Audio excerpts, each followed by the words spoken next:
কাছে খবর এসেছে সাহাবী সাদ ইবনে উবাদা রাদিয়াল্লাহু তাআলা অসুস্থ হয়ে পড়লেন। আমার নবী সাদ ইবনে আবি ওয়াক্কাস আরেকজন সাহাবীকে ডাক দিলেন। আমার নবীজি আব্দুর রহমান ইবনে আউফ রাদিয়াল্লাহু তাআলা আনহুকে ডাক দিলেন।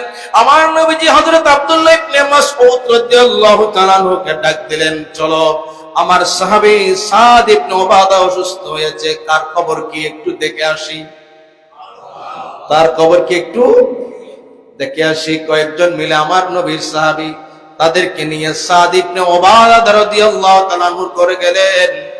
দেখতে পেলেন আমার নবীজি সাদ ইবনে উবাদার ঘরে বড় ভীষণ কষ্টের পরিবেশ। আল্লাহু আকবার। তার পরিবারের স্বজনেরা, সন্তানেরা সাদ ইবনে উবাদা রাদিয়াল্লাহু তাআলা আনহুকে চারপাশে ঘিরে বসে আছেন।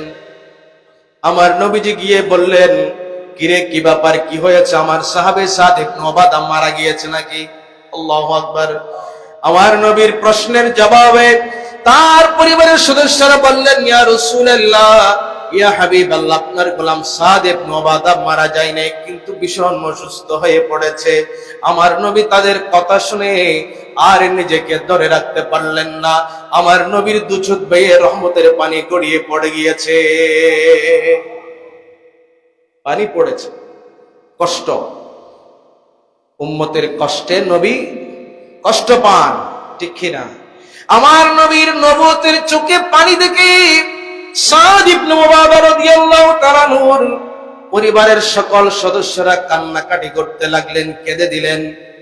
আর আমার নবী বলতে লাগলেন, ও সাহাবীরা রে, ও আব্দুল্লাহ ইবনে আউফ, ও সাদ ইবনে আবি ওয়াক্কাস, ও আব্দুর রহমান ইবনে আব্দুল্লাহ ইবনে মাসউদ, শুনো শুনো, তোমরা যে আমার দিকে তাকিয়ে আছো, আমি কান্না করছি, শুনো।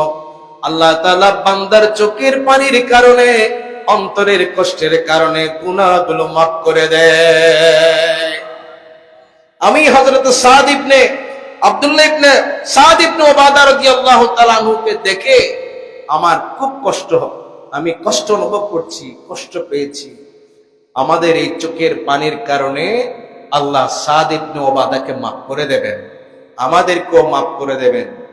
একজন রোগীকে দেখতে গেলে তার কষ্টের এই দৃশ্য দেখে চোখে পানি আসলে তাহলে নিজের জন্য লাভ আর রোগীর জন্য কি এতটুকুন কষ্ট আমরা অনুভব করি না।